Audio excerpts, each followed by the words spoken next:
ಮದುವೆಯಾದ ಕೇವಲ 1 ತಿಂಗಳಲ್ಲೇ ಉದ್ಯಮಿ ಸುದೀಪ್ ರೈ ನೆಲ್ಯಾಡಿ ಸಾವನ್ನಪ್ಪಿದ ಪ್ರಕರಣಕ್ಕೆ ಹೊಸ ತಿರುವು ದೊರೆತಿದೆ. ಮೃತನ ಪತ್ನಿ ಸೌಮ್ಯ ಶೆಟ್ಟಿ ವಿರುದ್ಧ ಗಂಭೀರ ಆರೋಪಗಳು ಕೇಳಿಬರುತ್ತಿರುವ ನಡುವೆಯೇ ಇನ್ನೊಬ್ಬ ಯುವಕ ಕೂಡ ಆಕೆಯಿಂದ ಮೋಸಕ್ಕೊಳಗಾಗಿದ್ದೇನೆ ಎಂದು ಮುಂದೆ ಬಂದು ಹೇಳಿಕೆ ನೀಡಿದ್ದಾರೆ. ಮಂಗಳೂರಿನ ಪ್ರೆಸ್ ಕ್ಲಬ್ನಲ್ಲಿ ನಡೆದ ಸುದ್ದಿಗೋಷ್ಠಿಯಲ್ಲಿ ಸುದೀಪ್ ಪೋಷಕರೊಂದಿಗೆ ಭಾಗವಹಿಸಿದ್ದ ಮುಲ್ಕಿಯ ವೇಣುಗೋಪಾಲ್ ಶೆಟ್ಟಿ ಸೌಮ್ಯ ಶೆಟ್ಟಿಯ ಕುರಿತು ಅಚ್ಚರಿಯ ಸಂಗತಿಗಳನ್ನು ಬಹಿರಂಗಪಡಿಸಿದರು. ವೇಣುಗೋಪಾಲ್ ಶೆಟ್ಟಿಯವರ ಹೇಳಿಕೆಯ ಪ್ರಕಾರ 2024ರ ಜೂನ್ನಲ್ಲಿ ಇನ್ಸ್ಟಾಗ್ರಾಂ ಮೂಲಕ ಪರಿಚಯವಾದ ಸೌಮ್ಯ ಬಳಿಕ ಮದುವೆ ಪ್ರಸ್ತಾಪವನ್ನಿಟ್ಟರು. ಆಕೆ ಹಿಂದೆಯೇ ಡಿವೋರ್ಸ್ ಆಗಿರುವುದನ್ನು ತಿಳಿದಿದ್ರೂ ಮದುವೆಗೆ ಒಪ್ಪಿಕೊಂಡದ್ದಾಗಿ ಅವರು ಹೇಳಿದರು. ಮದುವೆ ದಿನಾಂಕ ನಿಗದಿಯಾಗಿ ಮಂಟಪ, ಕ್ಯಾಟರಿಂಗ್ ಮತ್ತು ಫೋಟೋಗ್ರಾಫಿ ಸೇರಿದಂತೆ ಲಕ್ಷಾಂತರ ರೂಪಾಯಿ ಮುಂಗಡ ಹಣವನ್ನು ನೀಡಿದ್ದಾಗಿಯೂ ಹೇಳಿದರು. ಮದುವೆಯವರೆಗೆ ಫೋಟೋ ಹಂಚಬೇಡ ಎಂದು ಹೇಳಿದ್ದ ಸೌಮ್ಯ ಬಳಿಕ ಒಪ್ಪಿಕೊಂಡರು. ಆದರೆ ಸೋಷಿಯಲ್ ಮೀಡಿಯಾದಲ್ಲಿ ಫೋಟೋ ಹಂಚಿದ ಕೆಲವೇ ಗಂಟೆಗಳಲ್ಲಿ ಆಕೆಯ ಬಗ್ಗೆ ಎಚ್ಚರಿಕೆ ನೀಡುವ ಹಲವಾರು ಕರೆಗಳು ಬಂದವು. ಆಕೆಗೆ ಈಗಾಗಲೇ 2 ಮದುವೆಗಳು ಆಗಿವೆ ಎಂಬ ಮಾಹಿತಿ ತಿಳಿದ ಬಳಿಕ ಮದುವೆಯನ್ನ ರದ್ದುಪಡಿಸಿದ್ದಾಗಿ ವೇಣುಗೋಪಾಲ್ ಹೇಳಿದರು. ಸೌಮ್ಯ ತನ್ನ ಹಿಂದಿನ ಸಂಬಂಧಗಳ ಬಗ್ಗೆ ಸುಳ್ಳು ಹೇಳಿದ್ಲು. ಡಿವೋರ್ಸ್ ಪ್ರಕರಣದಲ್ಲಿ ಸಹಾಯ ಮಾಡಿದ ವ್ಯಕ್ತಿಯನ್ನೇ ಮದುವೆಯಾಗಿ 1.5 ವರ್ಷ ಜೊತೆಗಿದ್ರು ನನಗೆ ಅವನು ಕೇವಲ ಸ್ನೇಹಿತ ಎಂದು ತಪ್ಪು ಮಾಹಿತಿಯನ್ನ ನೀಡಿದ್ದಳು ಎಂದು ಆರೋಪಿಸಿದರು. ಅವಸರ ಮಾಡಿಬಿಟ್ಟು ಆ ಪ್ರಪೋಸಲ್ ಅನ್ನು ಒಪ್ಪಿಕೊಂಡು ಮತ್ತೇನು ಅವ್ರದ್ದು ಡ್ರಾಬ್ಯಾಕ್ ಏನು ನಾನು ಕೇಳಿಲ್ಲ, ಅದೊಂದು ಗೊತ್ತಿತ್ತು ನನಗೆ. ಆಮೇಲೆ ನಾವು ಅವ್ರ ಮನೆಗೆ ಹೆಣ್ಣು ನೋಡ್ಲಿಕ್ಕೆ ಹೋದ್ವಿ, ಅವರು ಬಂದರು ನಮ್ಮ ಮನೆಗೆ, ಊಟ ಎಲ್ಲ ಆಯಿತು. ಮೇ 1ಗೆ ನಮ್ಮದು ಮದುವೆ ಫಿಕ್ಸ್ ಆಯಿತು. ಮದುವೆ ಫಿಕ್ಸ್ ಆದಮೇಲೆ ಯೂಶ್ವಲಿ ನಾವು ಫೋಟೋಸ್ ಎಲ್ಲ ಹಾಕ್ತೀವಲ್ಲ, ಸ್ಟೇಟಸ್ಗೆಲ್ಲ ಫೋಟೋಸ್ ಹಾಕ್ತೀವಿ.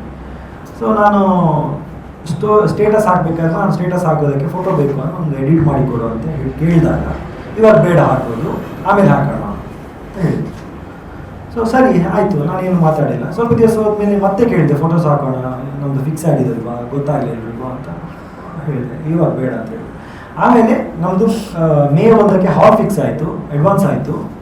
ಮೇ 1ಕ್ಕೆ ಮದುವೆ ಅಂತ ಹೇಳಿ ಆಗಸ್ಟ್ ಸೆಪ್ಟೆಂಬರ್ ಹೊತ್ತಿಗೆ ನಮ್ಮದು ಹಾಲ್ ಎಲ್ಲ ಫಿಕ್ಸ್ ಆಗುತ್ತೆ, ಕಟೀಲಲ್ಲಿ ದಾರಿ ಅಂತ ಹೇಳಿ ಅದು ಫಿಕ್ಸ್ ಆಗುತ್ತೆ, ಕ್ಯಾಮರಾಮ್ಯಾನ್ ವಿಡಿಯೋಗ್ರಾಫರ್ ಅವ್ರಿಗೆ ಅಡ್ವಾನ್ಸ್ ಆಗುತ್ತೆ. ಅದಾದ ನಂತರ 2 ಡೇಸ್ ಬಿಟ್ಟು ಹೇಳ್ತಾರೆ ನಾವು ಫೋಟೋಸ್ ಅಪ್ಲೋಡ್ ಮಾಡೋಣ. ಸರಿ, ಫೋಟೋಸ್ ಅಪ್ಲೋಡ್ ಮಾಡಿದ್ವಿ. ಅವಳು ಎಡಿಟ್ ಮಾಡಿಬಿಟ್ಟು ವೀಡಿಯೋನ ಕಳಿಸಿದ್ಲು, ಅಪ್ಲೋಡ್ ಮಾಡಿದೆ. ಅಪ್ಲೋಡ್ ಮಾಡಿ ಒಂದು 2 ಅವರ್ಸ್ ಒಳಗಡೆ ನನ್ನೊಂದು ಕಾಲ್ ಬರುತ್ತೆ. ನನ್ನ ಹಿತೇಶ್ ಅವರು, ನನ್ನ ಸಪೋರ್ಟರು, ಏನಾಯಿತು ಈ ಹೆಣ್ಣಿನ ಜೊತೆ ನಿಮಗೆ ಫಿಕ್ಸ್ ಆಯಿತಾ ಅಂತ ಕೇಳಿದ್ರು. ಹೌದು, ಹಿಂಗೆ ಗೊತ್ತಾ ಅವಳ ಬಗ್ಗೆ, ಬೇಡ ಅವಳಿಗೆ ಮದುವೆ ಆಗಬೇಡ, ಅವಳು ಹೆಣ್ಣು ಸರಿ ಇಲ್ಲ ಅಂತ. ಯಾಕೆ ಅವಳಿಗೆ ಮದುವೆ ಆಗಿದೆ ಅಂತ ಹೇಳಿದ್ರು. ಅದು ಗೊತ್ತು ನನಗೆ, ಮದುವೆ ಆಗಿದೆ, ಅವಳು ಹೇಳಿದ್ದಾಳೆ, ಡಿವೋರ್ಸ್ ಆಗಿದೆ ಅಂತ ಹೇಳಿದ್ದಾರೆ, ಎಲ್ಲ ಗೊತ್ತಿದ್ದು, ನಾವು ಒಪ್ಕೊಂಡಿದ್ದು ಅಂತ. 2 ಮದುವೆ ಆಗಿದೆ ಗೊತ್ತಾ ಅಂತ ಹೇಳಿದ್ರು. ಇಲ್ಲ, ಅದು ಗೊತ್ತಿಲ್ಲ ಅಂತ ಹೇಳಿದ್ರು. ಮದುವೆ ರದ್ದಾದ ಬಳಿಕವೂ ಸೌಮ್ಯ ಕಿರುಕುಳ ನೀಡುತ್ತಿದ್ದಳು. ಕಾರ್ಕಳದಲ್ಲಿ ಅಕ್ಕನ ಮನೆಯಲ್ಲಿ ಇದ್ದಾಗ ನಿತ್ಯ ಜಗಳ ಮಾಡ್ತಾ ಇದ್ಲು. ತನ್ನ ತಾಯಿ ಆಸ್ಪತ್ರೆಗೆ ದಾಖಲಾಗಿದ್ದ ಸಂದರ್ಭದಲ್ಲೂ ಗಲಾಟೆ ಮಾಡಿದ್ದಾಳೆ ಎಂದು ಅವರು ಹೇಳಿದರು. ಗಲಾಟೆ ತೀವ್ರಗೊಂಡಾಗ ಪೊಲೀಸರು ಕೂಡ ಮಧ್ಯಪ್ರವೇಶಿಸಿದ್ರು.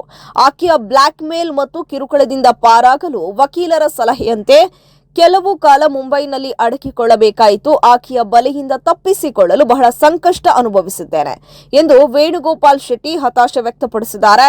ಇದೀಗ ಸುದೀಪ್ ಸಾವಿನ ಹಿನ್ನೆಲೆ ಈಕೆಯ ಬಲೆಗೆ ಇನ್ನೂ ಎಷ್ಟು ಮಂದಿ ಸಿಲುಕಿದ್ದಾರೆ ಗೊತ್ತಿಲ್ಲ. ಸುದೀಪ್ ಕುಟುಂಬಕ್ಕೆ ನ್ಯಾಯ ಸಿಗಬೇಕು, ಈ ಹನಿ ಟ್ರ್ಯಾಪ್ ಜಾಲ ಬಯಲಾಗಬೇಕು ಎಂದು ಅವರು ಆಗ್ರಹಿಸಿದರು. ಈ ಪ್ರಕರಣ ಇದೀಗ ಮಂಗಳೂರಿನಲ್ಲಿ ಭಾರಿ ಚರ್ಚೆಗೆ ಗ್ರಾಸವಾಗಿದೆ. ಆರೋಪ ಪ್ರತ್ಯಾರೋಪಗಳ ನಡುವೆ ಸತ್ಯ ಸಿಲುಕಿಕೊಂಡಿದೆ. ವಿಡಿಯೋದಲ್ಲಿ ಮಾತಾಡಿದಾಳೆ, ಎಷ್ಟು ಫಾಲ್ಸ್ ಎಲಿಗೇಷನ್ ಮಾಡಿದಾಳೆ ಅಂತ ಹೇಳಿದರೆ, ಅವಳು ಫಸ್ಟ್ ಮದುವೆ ಆಗಿದ್ದು ಕೂಡ ಡೀಟೇಲ್ ಆಗಿ ಹೇಳಿಲ್ಲ. ಫಸ್ಟ್ ಮದುವೆ ಆಗಿದ್ದು ಇಂಟರ್ ಕಾಸ್ಟ್ ಮ್ಯಾರೇಜ್ ಅವಳದು. ಅಗ್ನಿ ಸಾಕ್ಷಿಯಾಗಿ ಇವತ್ತಿನವರೆಗೆ ಅವಳು ಮದುವೆ ಆಗಲಿಲ್ಲ, ಯಾರನ್ನು ಕೂಡ, ಇಬ್ಬರನ್ನು ಮದುವೆ ಆಗಲಿಲ್ಲ. ಇಬ್ಬರ ಜೊತೆ ಕೂಡ ಓಡಿ ಹೋಗಿ ಮದುವೆ ಆಗಿದ್ದು ಅವಳು. ಇಂಟರ್ ಕಾಸ್ಟ್ ಮ್ಯಾರೇಜ್ಗೆ ಒಪ್ಪೋಸಿತ್ತು ಮನೆಯಿಂದ. ಅವ್ರು ಹೋಗಿ ಕಂಪ್ಲೇಂಟ್ ಮಾಡಿದ್ದಾರೆ ಸ್ಟೇಷನ್ಗೆ, ನನ್ನ ಮಗನನ್ನು ಓಡಿಸ್ಕೊಂಡು ಹೋಗ್ತಾ ಇದ್ದಾನೆ ಅವನು ಅಂತ. ಇವರು ರಿಟರ್ನ್ ಕಂಪ್ಲೇಂಟ್ ಅವ್ರ ಮೇಲೆ ಮಾಡಿದ್ದಾರೆ. ಆ ಕಂಪ್ಲೇಂಟ್ ರೂರಲ್ ಸ್ಟೇಷನಲ್ಲಿ ಇವತ್ತಿಗೆ ಇದೆ, ನೀವು ಚೆಕ್ ಮಾಡ್ಬೋದು ಬೇಕಾದರೆ. ಇದೆಲ್ಲ ಡೀಟೇಲ್ಸ್ ನನಗೆ ಸಿಕ್ಕಿದೆ. ಅಷ್ಟು ಬೇಡ, ನಾನು ಮುಂಬೈಗೆ ಹೋದ್ಮೇಲೆ ನನಗೆ ಮಹಿಳಾ ಆಯೋಗದಿಂದ ಕಾಲ್ ಬರುತ್ತೆ, ನನ್ನ ಸೇಮ್ ನಂಬರ್ಗೆ ಕಾಲ್ ಬರುತ್ತೆ ಮಹಿಳಾ ಆಯೋಗದಿಂದ. ಅವ್ರು ಹೇಳ್ತಾರೆ, ಸೌಮ್ಯ ಶೆಟ್ಟಿ ಮತ್ತು ಅವರ ಫ್ಯಾಮಿಲಿಯವರು ಬಂದಿದ್ದಾರೆ, ನಿಮ್ಮ ಮೇಲೆ ಕಂಪ್ಲೇಂಟ್ ಮಾಡ್ತಿದ್ದಾರೆ, ನೀವು ಅವರನ್ನು ಮದುವೆ ಆಗ್ತೀನಿ ಅಂತ ಹೇಳಿ ಮೋಸ ಮಾಡಿ ಓಡಿ ಹೋಗಿದ್ದೀರಿ ಅಂತಲ್ಲ. ಹೌದು ಮೇಡಮ್, ನಾನು ಮದುವೆ ಆಗ್ತೀನಿ ಅಂತ ಹೇಳಿದ್ದೆ ಹೌದು, ಆದರೆ ಈಗ ಆಗ್ತಾ ಇಲ್ಲ. ನನ್ನ ಫ್ಯಾಮಿಲಿಯವರು ಒಟ್ಟು ಸೇರಿ ಡಿಸೈಡ್ ಮಾಡಿ ಈ ಮದುವೆಯನ್ನು ನಾವು ಕ್ಯಾನ್ಸಲ್ ಮಾಡಿದ್ದೀವಿ, ನಮಗೆ ಬೇಡ ಅಂತ ಹೇಳಿದ್ದೀವಿ. ನಾವು ಬರಬೇಕಾದ್ರೆ ಕಾರಣ ಒಂದೇ, ಅವಳು ಅಷ್ಟೆಲ್ಲ ಆ ಸುಳ್ಳನ್ನು ಸತ್ಯ ಹೇಳ್ತಾ ಇದ್ದಾಳೆ. ಅದೇ ರೀತಿ ನನ್ನ ಜೊತೆ ಮಾತಾಡ್ತಿದ್ದಿದ್ದು ಅವಳು, ಒಂದು ಚೂರು ತಪ್ಪೋದಿಲ್ಲ. ಅವಳದು ಮಾತಲ್ಲಿ ದ್ವಂದ್ವ ಇದೆ, ಅದು ಗೊತ್ತು, ಉಲ್ಟಾ ಬಲ್ಟಾ ಮಾಡಿ ಮಾತಾಡ್ತಾಳೆ. ಸೊ ಇನ್ನು ಈ ಸುದೀಪ್ಗೆ ಆದಂಥ ಅನ್ಯಾಯ ಇನ್ನು ಯಾವ ಹುಡುಗನಿಗೆ ಆಗಬಾರ್ದು.